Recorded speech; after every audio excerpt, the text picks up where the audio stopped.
ഇതുവരെ നിർമ്മിച്ചതിൽ വെച്ച് ഏറ്റവും ചെലവേറിയ ഇന്ത്യൻ ചിത്രമായാണ് രൺബീർ കപൂറും സായി പല്ലവിയും ഒന്നിക്കുന്ന നിതേഷ് തിവാരി ചിത്രം രാമായണ കണക്കാക്കപ്പെടുന്നത്. ഇപ്പോഴത്തെ രാമായണവുമായി ബന്ധപ്പെട്ട് പ്രതികരിച്ചിരിക്കുകയാണ് ചിത്രത്തിന്റെ നിർമ്മാതാക്കളിൽ ഒരാളായ നമിത് മൽഹോത്ര.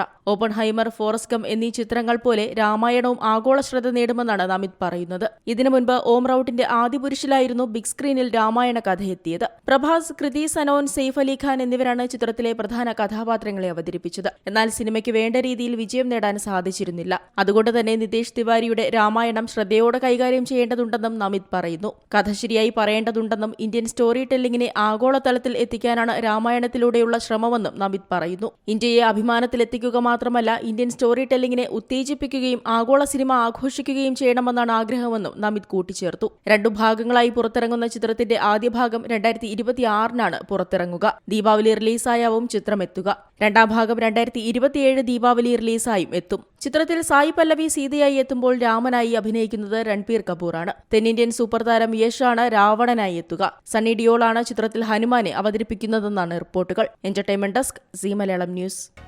പുതിയ വാർത്തകളും വിശേഷങ്ങളും ഇനി വിരൽ തുമ്പിൽ. എല്ലാ ഡിജിറ്റൽ പ്ലാറ്റ്ഫോമുകളിലും ഇപ്പോൾ സീ മലയാളം ന്യൂസ് ലഭ്യം.